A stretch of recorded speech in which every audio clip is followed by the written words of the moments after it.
Have you ever met someone who just seems to have joy no matter what's going on? Whatever the circumstances are, seems like they're never under the circumstances, but always rise above them. That's who Joseph is.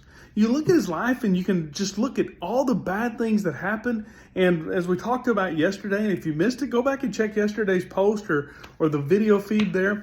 But we talked about yesterday, instead of getting down, instead of using what happened to him as an excuse, he just keeps doing the next right thing, and God's favor and kindness is on him, and he blesses him. And it's like Joseph gets knocked down over and over and over again, but he doesn't just get back up. He gets back up and keeps moving forward and gets better and better.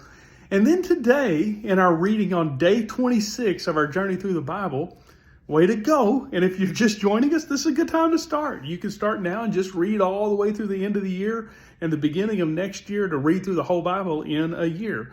But in today's reading, Joseph tells his brothers who he is, and he says, don't be mad at yourselves. You intended something harmful for me, but God sent me ahead of you to save you and generations and thousands of people.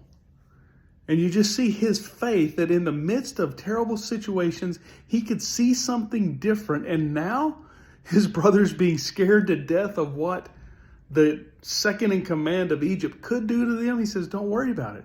I know God was taking all of those bad things and working them together for good. You know, it's the same promise believers in Jesus have. Romans chapter 8, verse 28 says, we know that God causes all things, not some, not most, not a few, all things to work together for good to those who love him and are called according to his purpose. Verse 29 says, for the ones that God knew beforehand, he's called to be conformed to the image of his son. His purpose is for us to be like Jesus. And so if you love God and you are becoming more like Jesus, then you can count on this. God is taking everything and working it together for good. It doesn't mean that everything that happens is good, but that God is using it to produce something good. And that's the kind of confidence we can have and we need every single day. Thanks for joining me. Have a great day.